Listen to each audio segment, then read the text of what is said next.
Bienvenidos a la tertulia de educación universitaria de la Universidad Nacional Autónoma de México. Servidor Melchor Sánchez. En esta ocasión vamos a platicar sobre noticias falsas, desinformación y estos grandes retos que tienen muchas implicaciones educativas. Para ello contamos con tres invitados.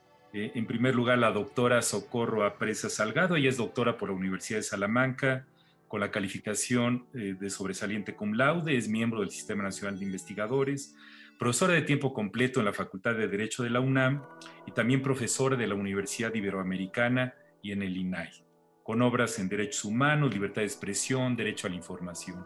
Bienvenida, Socorro. Muchas gracias por la invitación, Melchor. Es un gusto estar con ustedes. El doctor Alberto Lifshitz Ginsberg.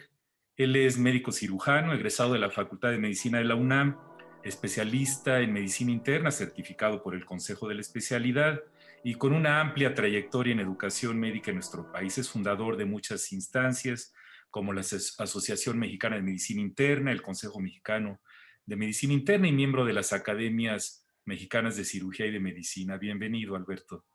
Gracias, Melchor, un honor.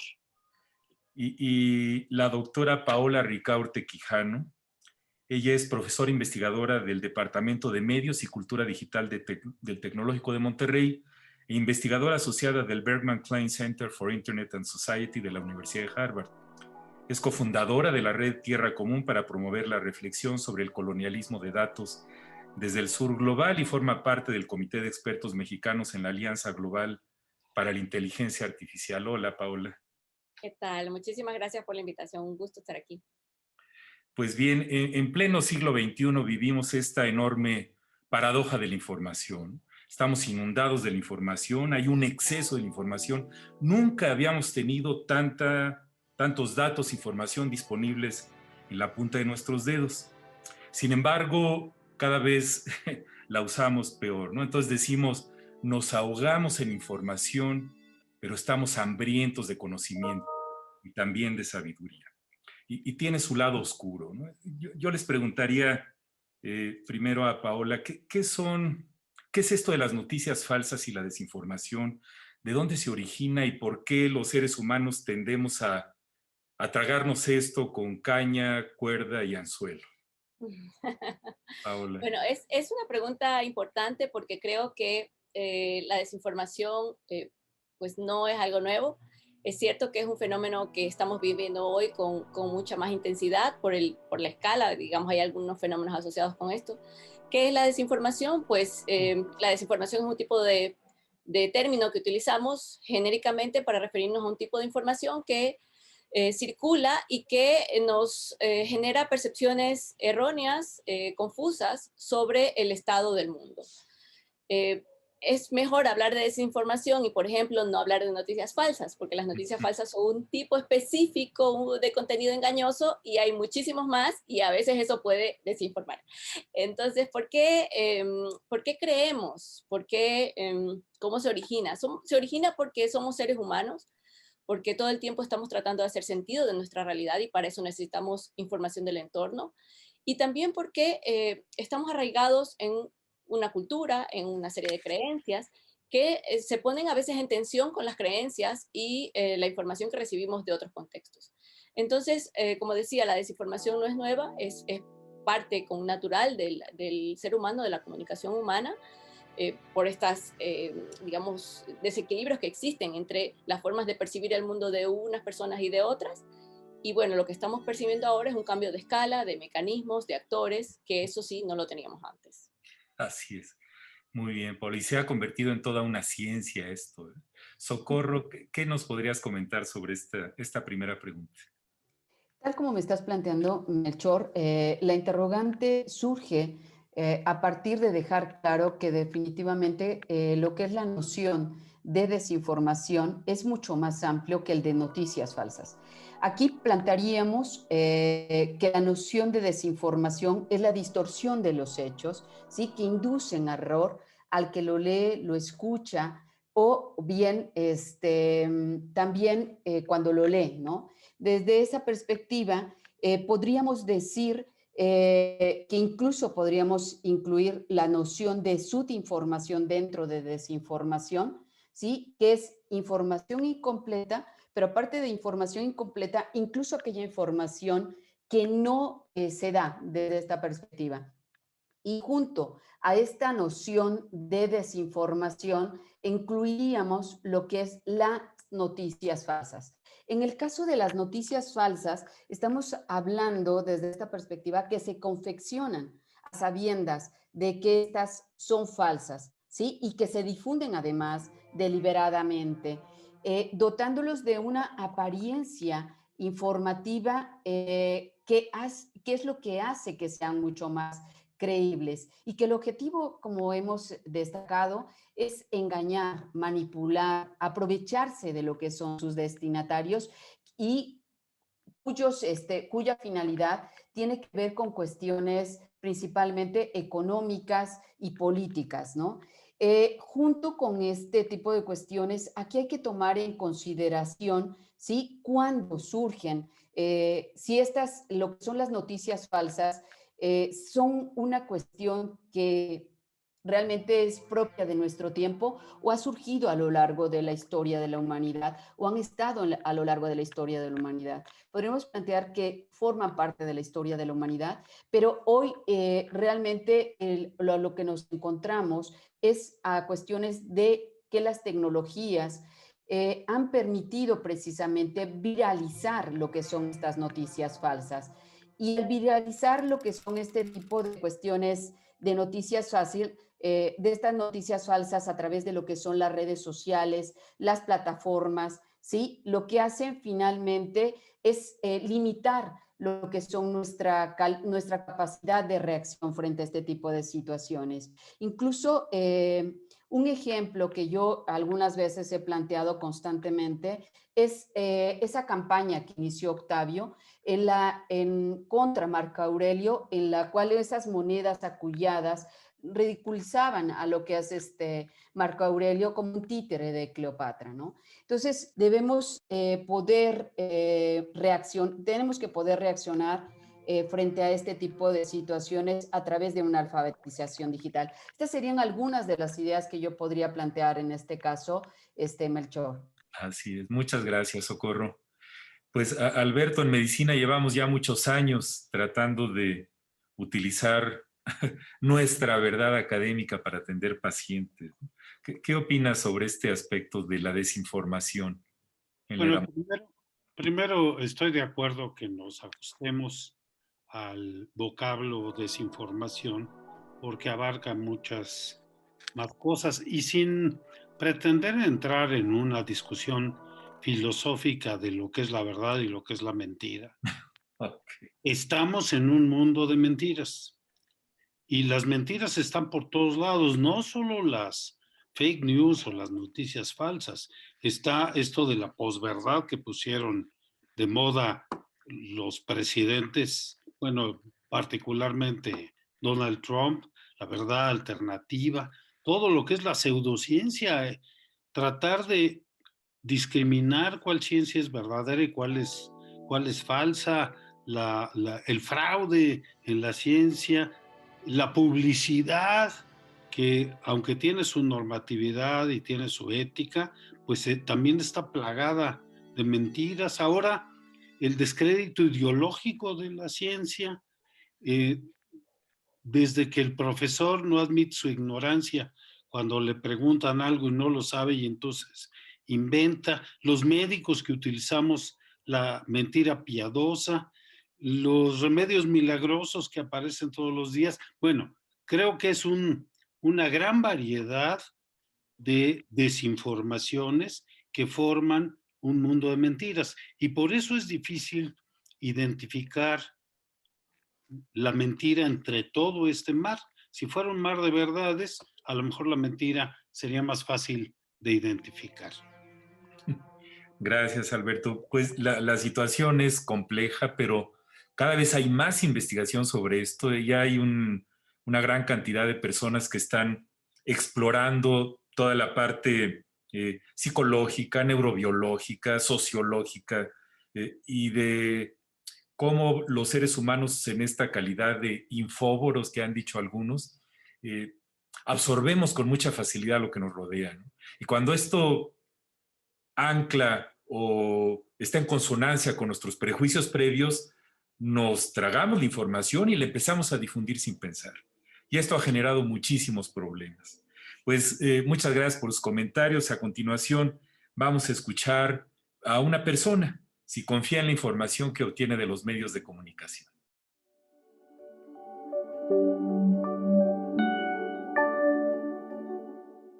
Es una muy buena pregunta y la respuesta creo que no es tan sencilla. Intuitivamente podría decir que sí confío, sin embargo, no es del todo así, porque creo que si bien es cierto que los medios de comunicación deben de tener una responsabilidad social de comunicar información suficiente y de calidad, también considero que yo como consumidora de ese contenido debo ser responsable de, con un criterio propio, contrastar esa información con otras fuentes, leer bien la información que se me proporciona y especialmente hacer un trabajo de depuración en el que solo aquellas fuentes confiables y que me ofrecen la información de calidad que yo busco sean aquellas que esté consumiendo.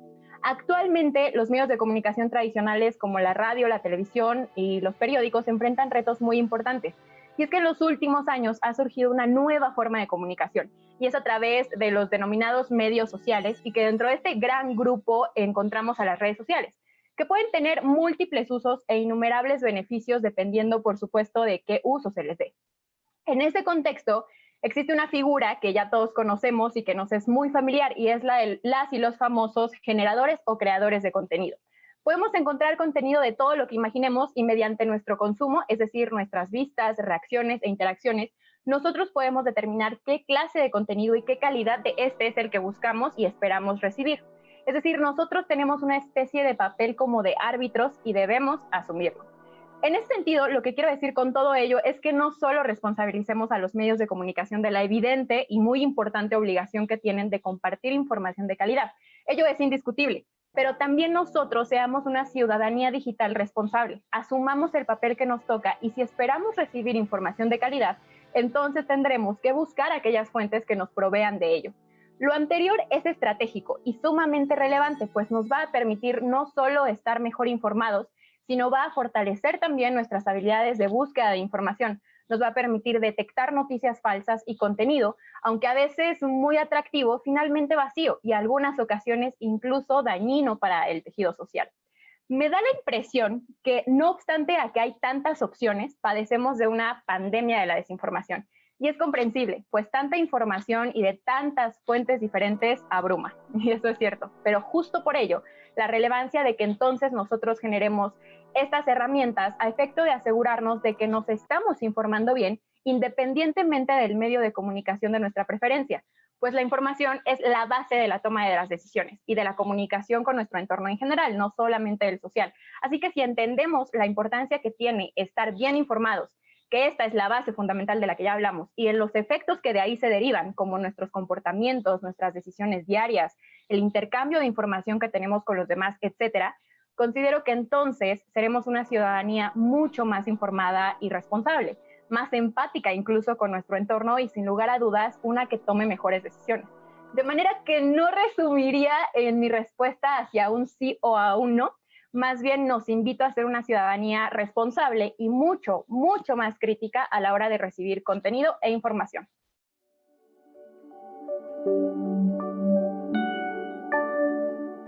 Estamos en la tertulia de educación universitaria con el tema de la desinformación y esto que es muy común escuchar en las pláticas actuales, noticias falsas, ¿no? Y ya comentamos que esto es todo un espectro de categorías de, decimos los médicos, de patologías o de trastornos de la información, ¿no? Que generan sobrecarga, intoxicación, ansiedad, incertidumbre, etcétera. Entonces, la desinformación puede causar mucho daño. ¿Qué implicaciones crees que tenga esto, Alberto, para pues, los estudiantes, los docentes y las universidades? Bueno, en particular para los estudiantes de medicina es verdaderamente trascendental porque lo que se transmite como información y que resulta desinformación finalmente se va perpetuando y hoy vemos, por ejemplo, los textos que son copias de copias de copias de informaciones falsas de mucho tiempo. Y esto repercute al final sobre los pacientes, porque los médicos en formación se llevan una idea equivocada de lo que es lo correcto ante el caso. Entonces, para saber discernir la información verdadera de la falsa, es un verdadero problema para los estudiantes. Tienen la tendencia a creer lo que escuchan, sobre todo si se expresa con autoridad. Entonces, creo que uno de los elementos fundamentales es que los estudiantes aprendan a discernir precisamente lo que es la información de la desinformación. Y creo que esta es una responsabilidad de los docentes también. En medicina utilizamos el término evidencia para referirnos a lo que ha producido la ciencia y que puede expresarse en nuestra forma de actuar profesionalmente. Muy bien, Alberto, muchas gracias. Pues Paula, ¿qué implicaciones tiene esto para estudiantes, la educación? Hay distintos mecanismos que nosotros podemos tomar, como ahora que estamos hablando de medicina, ¿no? Como vacunas contra esa desinformación.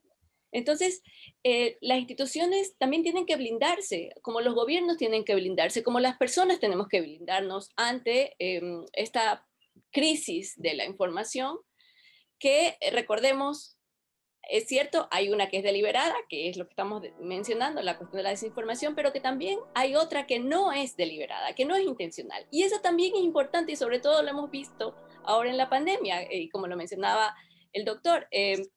Si, por ejemplo, no sé, mi tía, que es una persona mayor, me comparte una información acerca de del virus o cómo cuidarme, y ella no tiene referentes, entonces no es que lo haga, que me lo comparta porque tiene una intencionalidad de dañarme, más bien es todo lo contrario, quiere hacerme un bien. Entonces hay que pensar, y volviendo al video, que era donde quería llegar, en que sí es cierto que tenemos que ser ciudadanos responsables, pero tenemos que entender que hay poblaciones muy diversas y que históricamente, porque esto viene de muchos años atrás, no hemos desarrollado herramientas para enfrentarnos, no nos hemos vacunado contra la desinformación. Ha habido aparatos institucionales, tenemos graves fallas en el sistema educativo, no comprendemos la información, no comprendemos lo que leemos, ¿no? Para empezar. Entonces, exigirle a una persona que a lo mejor no ha tenido las oportunidades para discernir cuál es la información de calidad, cuáles son las claves para entender qué es lo valioso, cuáles son también las disputas, cuáles son estos actores y estas tensiones que entran en juego para construir este sentido de la realidad. También, digamos, es pedir bastante, sobre todo para poblaciones como la nuestra, donde sabemos que hay estos grandes vacíos y déficits de información y también digamos, de calidad de la educación. Entonces pienso que allí el papel de la universidad es fundamental, ¿no? Muchas gracias, Paula. Socorro, ¿qué opinas de este tema? Bueno, aquí me parece importante, Melchor, dejar claro desde esta perspectiva, primero, cuál es la tarea fundamental de un aula universitaria. ¿Sí? Primero tendríamos que tener claro que el aula universitaria busca generar espacios abiertos, críticos, plurales, y esto para la discusión de lo que es esa pluralidad de saberes. Desde esta perspectiva, pues también buscamos de una u otra forma un debate democrático, al que de una u otra forma, pues aspiramos conformar también lo que son esa diversidad de opiniones públicas, porque esas opiniones públicas son las que dotan de salud a lo que es un sistema democrático. Y la opinión pública, opiniones públicas, sí, son una característica por excelencia de los sistemas democráticos que vinculan a las autoridades junto con lo que es la sociedad. Desde esta perspectiva creo que es importante dejar claro cuál es esta característica de las aulas universitarias y cómo estas noticias falsas repercuten dentro de lo que es el cuestionamiento también de esta aula universitaria, ¿sí? ¿Por qué? Porque las noticias falsas lo que vienen a buscar desde esta perspectiva es a evitar que lo que sean los estudiantes, ¿sí? Dejen de ser personas reflexivas, dejen de cuestionar constantemente los excesos, por ejemplo, que podrían ser del Estado o podrían ser de las autoridades desde esta perspectiva, y lo que pretenden incluso es generar situaciones en algunos casos de lo que son prejuicios o también situaciones violentas, reacciones violentas, en lugar de utilizar mecanismos como lo que es la formación libre de la opinión pública, opiniones públicas, que lo que buscan es un contacto entre lo que es la sociedad y el Estado, ¿no? Y tratan de frenar precisamente esos espacios plurales, esos espacios críticos desde esta perspectiva, y entonces lo que pondríamos en peligro con lo que son estas noticias falsas finalmente en lo que son esas instituciones educativas y también sus autoridades, finalmente es ese empobrecimiento de esa infoesfera, ¿no? Y podría afectar esos procesos de aprendizaje colectivo que de una u otra forma, como señalé, buscan generar o promover lo que es un aula, ¿no? A su vez, sería importante dejar claro que también ponen en riesgo esa vocación social de la universidad, ¿no?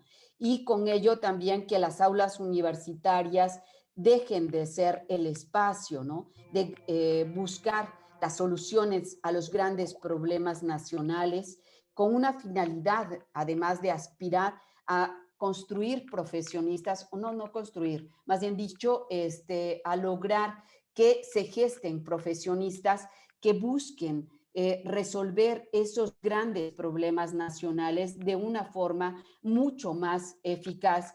Y con este tipo de situaciones, como lo que son las noticias falsas, lo que estamos es realmente, desde esta perspectiva, es cuestionar esa aula o esos espacios plurales. Esos serían algunos de los planteamientos que podría yo decir. Muchas gracias.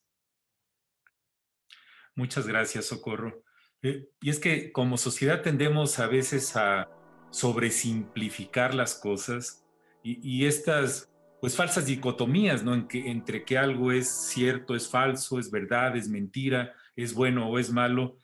Y pues si recuerdan, nada es verdad ni mentira, todo es según el color del cristal con que se mira. Esa lente a través de la que cada quien, de acuerdo a su experiencia, a su área del conocimiento donde se formó, a su limitada educación o a su exceso de educación. Todos hemos encontrado gente muy educada en términos de tener grados, doctorados en ciencias, que en términos de retuitear una información totalmente falsa, que lo pueden hacer con mala fe, lo pueden hacer por error, lo pueden hacer porque ven la información fuera de contexto. Entonces, todas estas cuestiones tienen que ver con el contexto universitario en donde los consumidores de información y los proveedores de información deberíamos de ser todos, ¿no? En lugar del rol tradicional del docente, que es el que provee la información y que como el profesor tiene su verdad, los estudiantes tradicionalmente deberían de asimilarla y ahora sí que decimos tragársela completa, ¿no? Y los modelos de rol que tenemos en las universidades a veces generan que en cada área del conocimiento, en cada disciplina, se hagan usos y costumbres. Esto del currículo oculto, la cultura de cada área puede contaminar todo el proceso. Entonces tenemos muchas responsabilidades educativas y lo que ha ocurrido en la actualidad con la automatización, la inteligencia artificial y toda esta magnificación y amplificación de las redes sociales y los fenómenos de microfocalización se ha convertido en todo un arte, pero desafortunadamente para el mal. Y ya comentaremos cómo podemos enfrentar esto en el siguiente bloque. Pues vamos a pasar ahora a una pausa.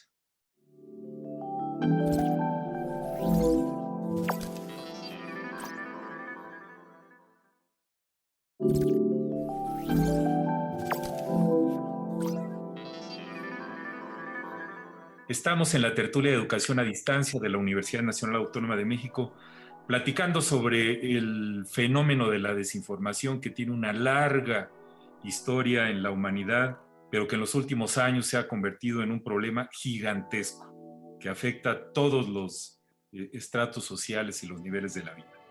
En esta ocasión quisiera preguntarles, Paola, ¿qué podemos hacer ante este gran reto? Igual los profesores, las instituciones, los gobiernos, ¿se debe de incluir esto en los planes de estudio? ¿Lo debemos de poner en los exámenes de admisión y en los exámenes de graduación? ¿Cómo ves? Bueno, yo creo que la desinformación es un fenómeno sumamente complejo, como hemos visto, y por tanto no hay soluciones simples. Y creo que parte del desafío para todas las instituciones, de todos los órdenes y para las personas también, es entender el fenómeno, entender los actores, entender las dinámicas, entender cómo funciona esta disputa por el control del sentido, ¿no? Y creo que también hay que entender por qué creemos, por qué somos vulnerables ante la desinformación. Y hemos visto que pues existen estos vacíos de información, puede haber pobreza en el tipo de información que consumimos, hay demasiada sobreinformación, como decíamos ahora al alcance, eso también es un problema. Hay un vacío institucional, no creemos en las instituciones, entonces también es otro factor. Es decir, hay muchos factores que inciden para que seamos más vulnerables. Entonces, para atacarlo, justamente tenemos que pensar de manera integral en cómo funcionan todas estas piezas del rompecabezas, cómo funcionan de manera articulada para constituir pues ecologías de información, donde hay unos que luchan por hacer fluir la información y hay otros que luchan por controlarla. Y todos los actores que están involucrados en todos los niveles. Y aquí es importante también entender cómo funcionan todos los sistemas de producción de conocimiento, como mencionaba antes el doctor, y la ciencia, ¿no? Por una parte, por ejemplo, las leyes, por un lado, las formas de producir conocimiento, los sistemas mediáticos y, en este caso, los actores que ya sabemos, los sistemas, digamos, las infraestructuras tecnológicas, las corporaciones tecnológicas, que están formando digamos, esa base sobre la cual funcionan estas tensiones. Entonces, hay muchos caminos. Como decía, nos tenemos que vacunar y para vacunarnos, como todo, requiere, pues, desarrollar competencias informacionales, mediáticas, yo diría que hasta algorítmicas, pero comenzar por lo básico, lectura crítica, aprender a entender lo que leemos, aprender a analizar las fuentes, aprender a distinguir cuál es la información de calidad. El papel de los bibliotecarios es fundamental, el papel de los docentes también en no simplificar la realidad, ¿no? Porque a veces también cometemos ese error.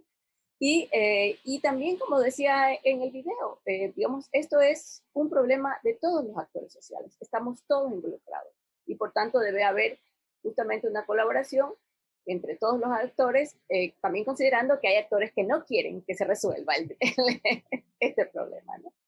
Así es. Muchas gracias, Paula. Pues, Alberto, ¿cómo ves? ¿Tenemos que hacer exámenes a los estudiantes de medicina de este tema? Pues yo creo que más bien tiene que ver con la política o filosofía educativa que se cultive con los alumnos, generarles una posición crítica, poner en cuestionamiento pues todo el conocimiento, eso es válido, influir algo de escepticismo sobre lo ya establecido y por lo menos que analicen pues el conocimiento con el que se ponen en contacto. Yo intenté, digo, no hay recetas de cocina, pero bueno, yo intenté una superficial, no sé si me lo permitan decir, Por favor. en relación con los remedios milagrosos, cómo descubrir los remedios milagrosos como opciones falsas o inconvenientes. Lo primero es cuando un remedio dice que sirve para todo, o por lo menos para muchas cosas. Lo segundo es que se anuncia en oferta, 2 por 1 o 3 por 1. o compre ahorita y enférmese después. Luego, todos los inconvenientes se soslayan. Estos productos tienen puras ventajas y ningún inconveniente. Y se dice que son naturales. Cuando alguien dice que un remedio es natural, yo ya pongo mis dudas, que no contienen químicos, no sé cómo hacerle para que no contengan químicos. Luego que ofrecen efectos biológicamente imposibles, como bajar de peso en 24 horas, bajar 10 kilos de peso en 24 horas. Luego, cuando lo recomienda alguna celebridad o alguna supuesta asociación. Y por último, se dice que no es medicamento, porque han eludido el registro estricto que tienen los medicamentos y entonces lo registran como alimento. Son unas claves que pueden servirles a las gentes que me escuchen para no caer en la trampa de irse por los remedios mágicos, que hoy hay muchísimos. Ya ven lo que está pasando, hasta el presidente de Estados Unidos estuvo recomendando alguno, ¿no? Así es. Caray, no es nada sencillo el reto. Pues, Socorro, ¿qué podemos hacer para mitigar o enfrentar este reto?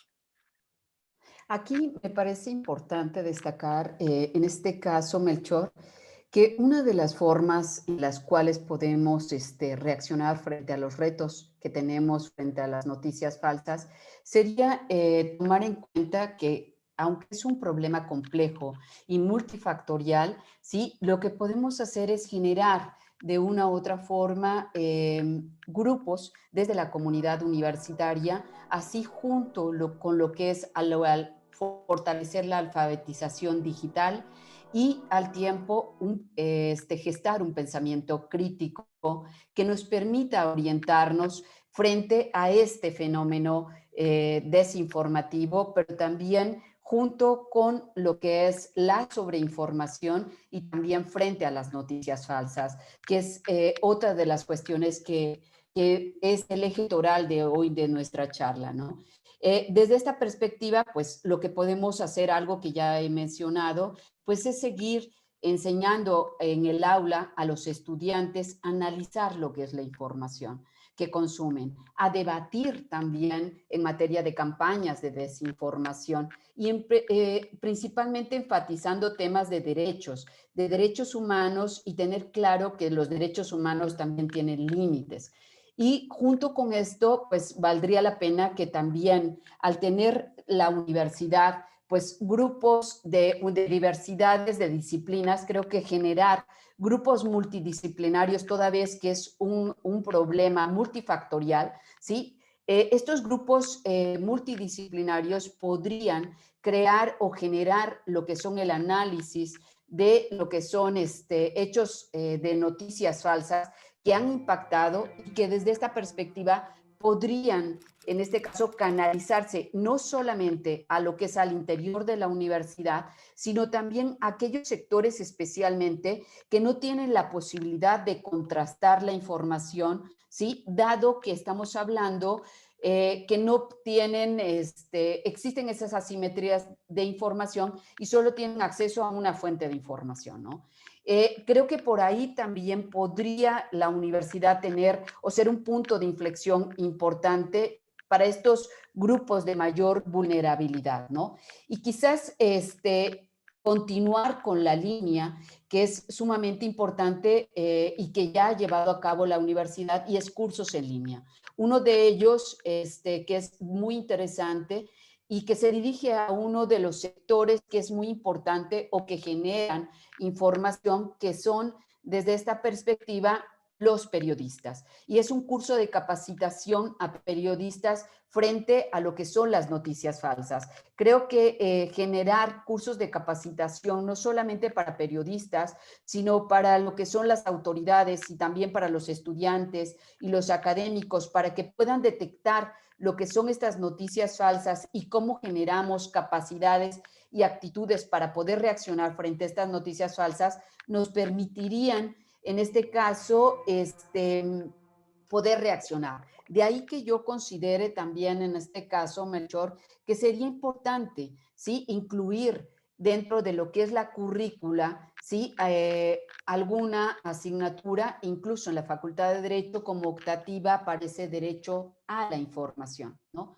Y en su posgrado está la especialización de Derecho a la Información, donde se ven desde derechos de los periodistas, protección de datos personales, cuestiones de Internet, cuestiones de telecomunicaciones, y que son sumamente valiosas, ¿sí?, para capacitar a un gran número de personas, pero también gestar profesionales que pueden resolver estas problemáticas a nivel nacional, sí, pero también contribuir a nivel global, ¿no?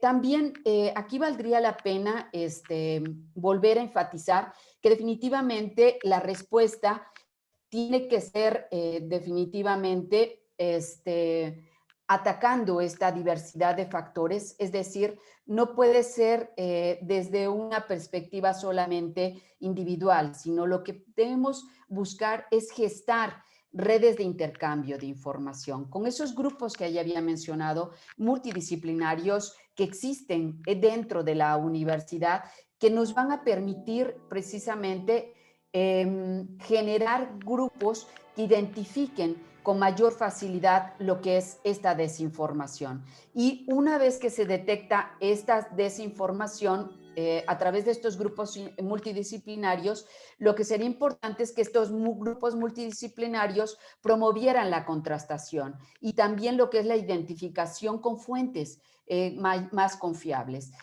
Si estos grupos multidisciplinarios gestan estas posibilidades para toda la sociedad, no solo para los estudiantes, para las autoridades, sino para toda la sociedad, y además atendiendo al hecho de que la sociedad sí es diversa, es plural y por lo tanto no tiene las mismas posibilidades de contrastar estas fuentes de información. Esto daría la posibilidad realmente de poder reaccionar frente a las necesidades. Estas serían algunas de las ideas que yo podría plantear, Melchor. Gracias. El incluir todo esto para mejorar esto que ahora muchas personas usan el término de multiliteracidad para englobar la literacidad digital y la literacidad en habilidades de comunicación y el comprender lo que se lee, lo que se dice. Y yo diría, no subestimemos la educación informal. No sé si fue George Washington, creo que sí, el que dijo, yo no puedo decir una mentira. En una anécdota de un premio Nobel me llamó mucho la atención cuando platicaba que él cuando llegaba a su casa de la escuela, su papá, en lugar de preguntarle, ¿qué aprendiste hoy? Que es lo que hacemos la mayor parte de las personas, le decía, ¿qué preguntas interesantes hiciste hoy? Ese espíritu crítico de buscar, de cuestionar, debemos de seguirlo fomentando en todos nosotros. A continuación vamos a escuchar en un sondeo cómo es encontrar sitios de información confiables.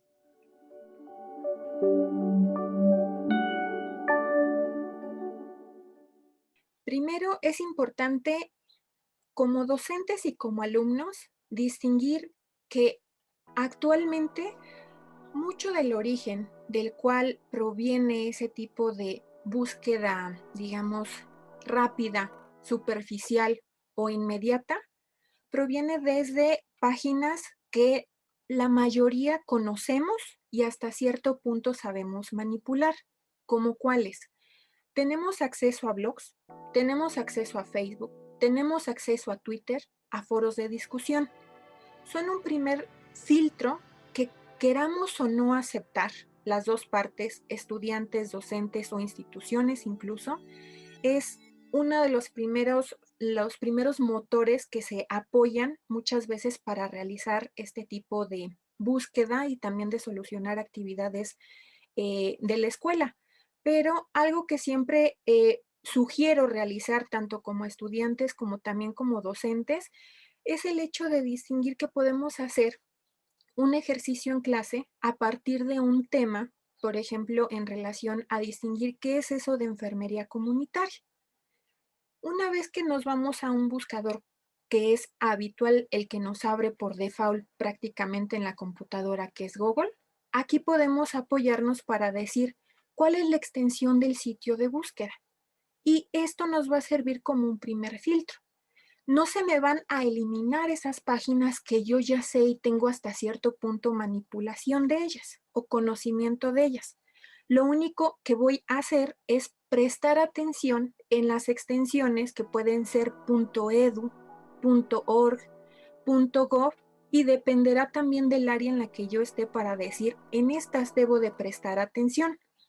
Hay que también considerar que la información puede ser distinta si queremos hacer una investigación de manera cuantitativa, cualitativa, mixta, del área experimental. Y si bien esta primera extensión nos puede servir como un filtro, no nada más se trata de quedarnos, digamos, como aquí, sino también tenemos que motivarlos y hasta cierto punto irlos introduciendo a otro tipo de herramientas, como cuáles, como las revistas que podemos encontrar en diferentes buscadores de Google Académico, que puede ser mediante nuestra palabra clave o mediante el tema que a nosotros nos interesa desarrollar, y ya nos arrojará ese buscador una diversidad de información respecto al tema de nuestro interés. También mencionar la importancia de revisar tesis. Tienen una función y no nada más están a nivel licenciatura, sino ya también tenemos acceso, por ejemplo, en la página del UNAM, a nivel de licenciatura, especialidad, maestría, posgrados, etcétera, y de diferentes campos.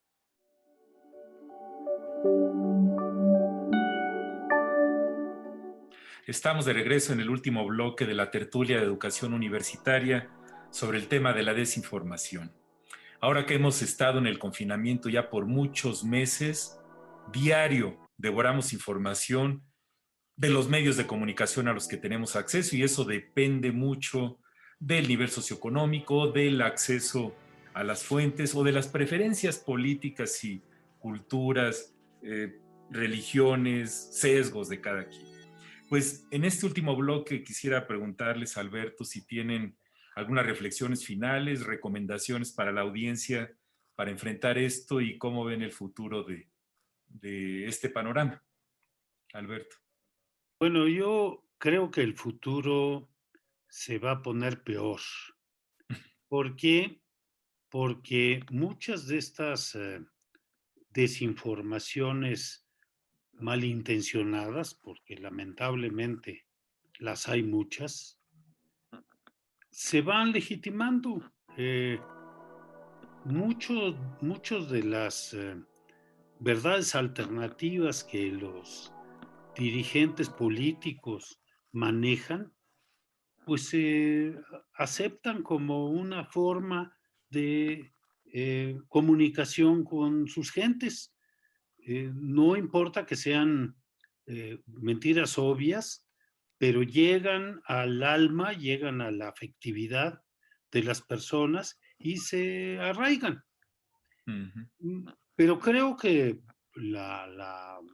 lo que habría que procurar desde el punto de vista educativo es esto que yo señalaba hace un rato, el generar una postura crítica en los educandos y en los profesores para que sometan a análisis cualquier afirmación que perciban, que la cuestionen, que tengan un cierto escepticismo, no aceptarlo tácitamente lo que se está mencionando, sino hasta que estén convencidos. Claro, no es tan fácil, yo sé que no es tan fácil porque hay que recurrir a veces a otras fuentes que tampoco sabe uno si son confiables, pero creo que la posición o la actitud crítica, la actitud de desconfianza, pues creo que es lo que nos puede salvar de caer en todas estas trampas.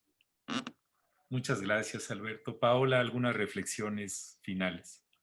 Sí, gracias. Bueno, yo creo tal vez varias. Por una parte, el hecho de que la situación que vivimos ahora en que consumimos digamos, de manera fragmentada la información y que a veces no nos permite ver como una pintura, ¿no?, completa, y también eso impide que podamos tener, digamos, una visión compartida de la realidad.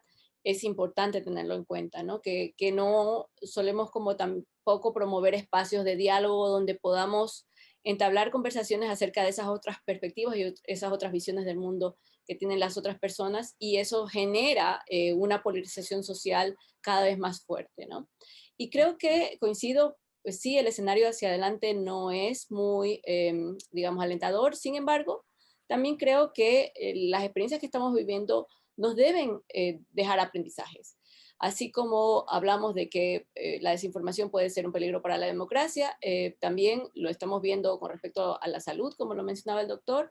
Es un peligro para la salud pública, es un problema de salud pública, y así en todos los aspectos, ¿no?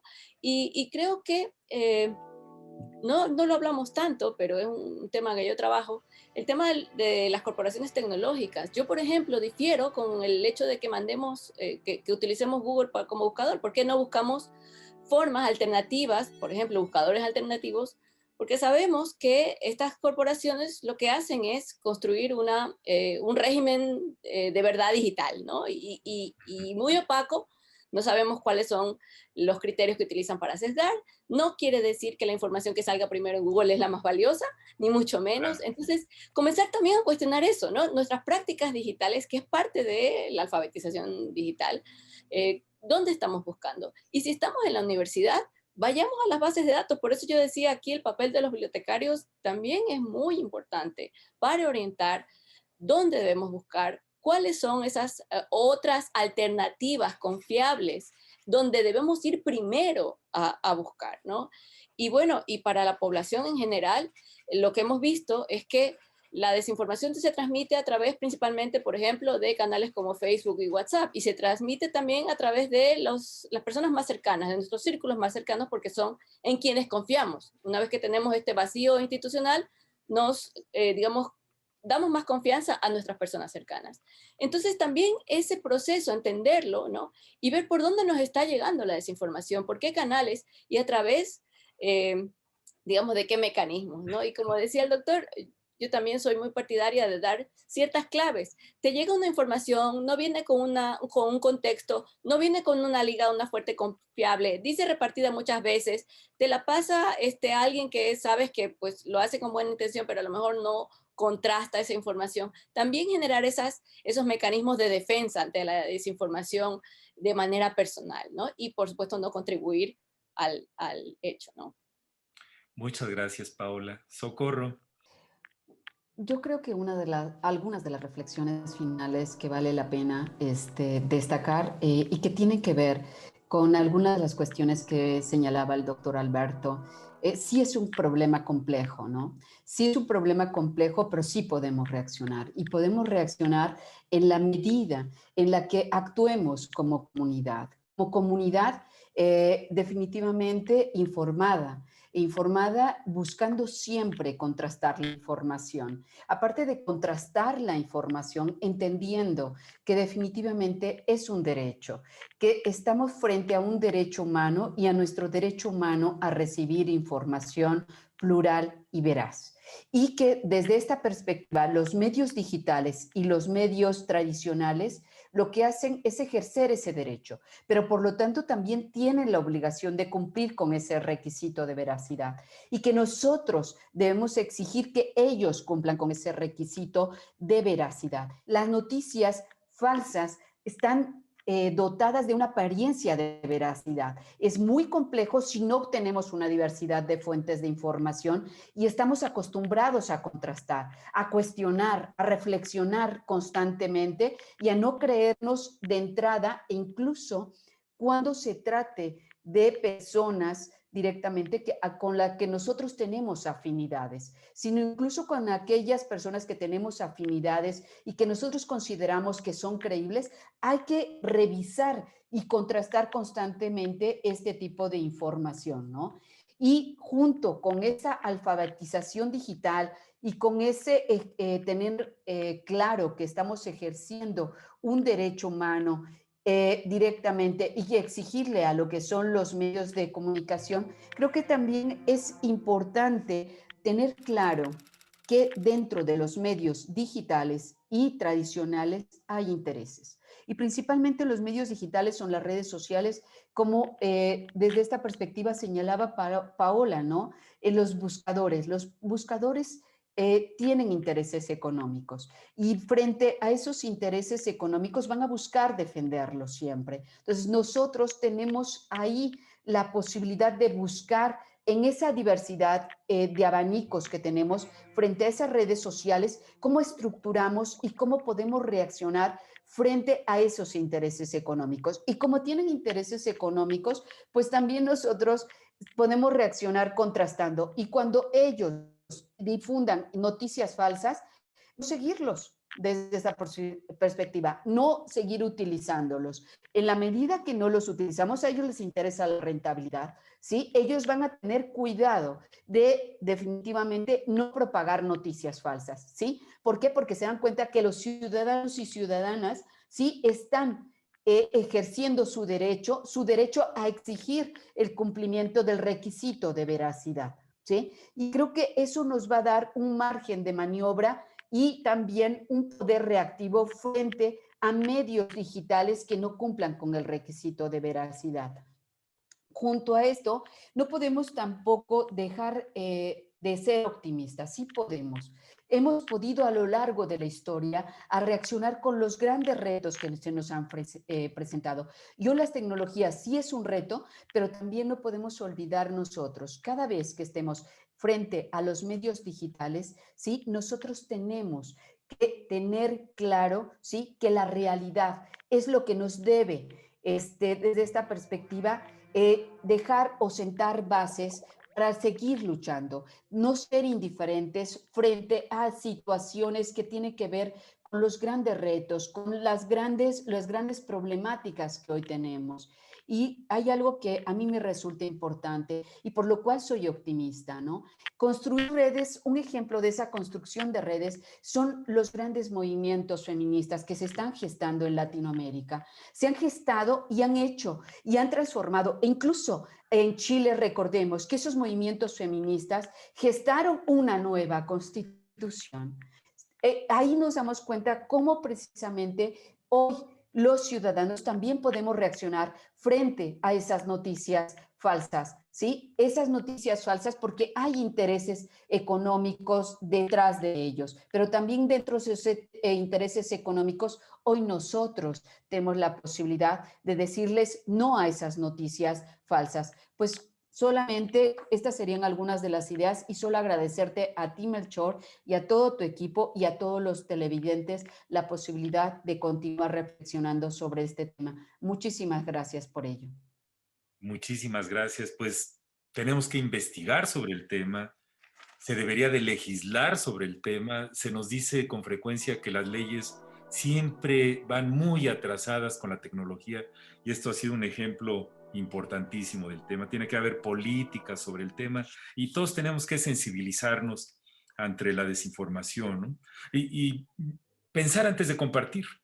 Ahora que si uno lee un tweet, no sé, les ha pasado que dice, ¿quiere leerlo antes de retuitearlo? Porque retuiteamos de una manera tan automática. Yo creo que tenemos que reflexionar sobre lo que ya dijeron de las empresas de EdTech, de tecnología en educación, en que cada persona es un vector y que de manera inconsciente o involuntaria nos convertimos en parte del problema al generar estos grandes mares de información que empiezan a convertirse en trending topic. Entonces es todo un reto. Desarrollamos estos músculos cognitivos y socioafectivos, el pensamiento crítico, un sano escepticismo y acostumbrarnos al nuevo normal, que como ya dijeron, el panorama no se ve muy halagüeño, pero tenemos que irnos adaptando. Así como cuando empezamos a usar bloqueador solar hace muchos años, se va uno acostumbrando. Al principio suena como algo muy raro, pero ahorita todo el mundo se pone bloqueador solar porque no queremos que nos dé cáncer de piel. Entonces, conforme internalicemos que la desinformación es la punta del iceberg de un fenómeno muy complejo que requiere enfrentarlo, saldremos adelante. Pues muchísimas gracias, Alberto, Paola, y Socorro por sus comentarios. Hasta luego.